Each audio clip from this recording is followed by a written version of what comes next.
Hello and welcome to another edition of Tabletop Today. This week, in case you're living underneath a rock and you've never played standard MTG before, Magic the Gathering, we have Esper Dragons. The #1 most fun deck in standard. Let's take a look. Alright, so as you can see, Esper Dragons is a blue, white, red control deck that does everything including make you breakfast in the morning. This deck list is pretty on point. It's been running around the metagame for at least 3 weeks now, blowing up everything from state tournaments to IQs to Star City Games events. It's all over the place.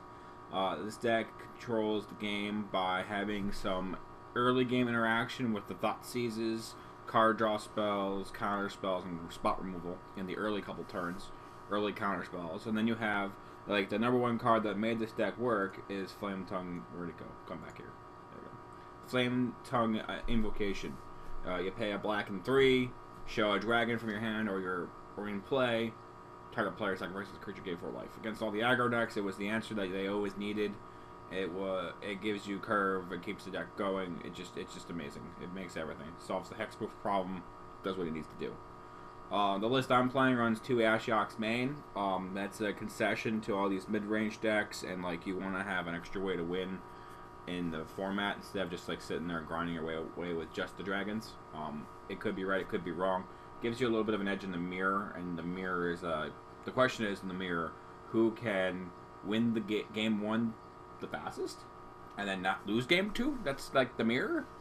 The blue-black matchup is notorious for going for like 30 to 40 minutes in a mirror match because of Pearl-like agents, and the matchup was just so clunky-tastic that it just didn't happen. 2 Wrath of God, like 2 Crux, 5 mana Wrath spells, destroys all the board. We got our 6 dragons, 3 Ochitais, 1 Dragonlord Slumguard, 2 regular Slumguards. Dragonlord's the one that steals creatures or planeswalkers, pretty awesome. And a full set of Dig 3 times in the main. We switch out to a Prerogative in the control matchups just to flip it around and forth, but there's no reason to, like, you could do the 3-1, but it's like kind of cute. Our list does not play Ugin whatsoever. We have given the Spirit Dragon the pink slip. He's out. He's done.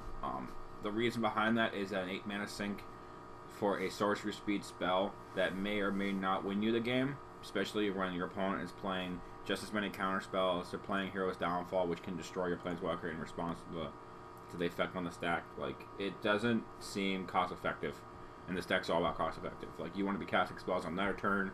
You want response. Everything in this deck is a response or a bomb threat you can't answer, and you take so much energy to answer it. Specifically, our bomb threats are cheap enough that when we're casting our bombs, we can still respond to your answer card.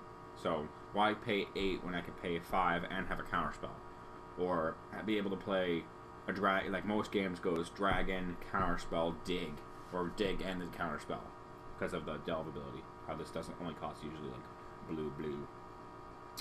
The sideboard's where the deck shines. The fact that you can sculpt the sideboard to the metagame that you imagine you need to play against. We're playing the Shameful Stroke. It's the counter for 4 mana or greater counter spell. We got Negate, counter non-creature spells. And you got the Dragonlord Prerogative. So like all 3 of these cards are for your control matchups. Your Negate and the Shameful Strokes are the mid-range. Prerogatives comes in over the dig through time for the extra card draw in the mirror match. We play 2 Duresses. You can go up to 2 Thoughtseize, 2 Duress to get in the hands. You play ultimate price for all of these mono creatures, like the red decks and the green decks that are running these like threat creatures. You just need to answer. There's an extra bolt. The 4th Flame Foul Tongue, we run 3 in the main and 1 on the board. I clicked it out, so when you're looking at the list, it should be 3 foul. 3 Drowned Sorrows, 100% the way you answer aggro decks, specifically mono red and any green devotion deck or whatever, their manifest deck or whatever your opponent is playing. You go drown. You look at the top card, you keep going. Like, the card is everything you want it to do. It's played in Modern, for crying out loud, and it is an amazing standard card. I do not play a black deck in Standard without Drowned Sorrows. It's just the way it is. 2 Risen Executioners. I think this thing is awesomely cool. I haven't gotten to play enough games with it yet, but I love the theory behind it, and I was playing it when I was playing Esper Dragons at an IQ a couple weeks ago. Like, he's just amazing. We're on the fence about what to do with it. I think he's pretty solid. I like the idea that you can just be playing a recurable threat from your yard around all your opponent's spot removal, specifically in the mirror match. If your opponent's constantly trying to answer all your creatures, what happens when the one creature you're playing keeps coming back all the time? I mean, it doesn't really have much of a extra cost to it beyond what you already have in your yard. And then Tasigur. It took me a really while to realize the power of Tasigur in this version of the deck. I used to play Tasigur in Blue-Black Control, and it made sense because of the way in which you would go through all your resources so fast, and then eventually you needed to, your Tasigur was a win condition at that point. Like, it was like Ugin, Tasigur, and that was like the win cards. Pearl Agent was another win card, but like Tasigur was what made the deck go because you could constantly keep throwing spells at your opponent. It took a while to realize that the spots for Tasigur are in this list. It just comes down to how you want to play your matchups. He's got a big bullet on his head because he's not a dragon, so he doesn't work synergistically with the dragon cards in your deck, the counter spells and the foul tongues. In addition, that because of him milling cards, he's giving your opponent like technical advantage on cards that are going in their yard. Like you have delve targets, and then you're losing the card draw war.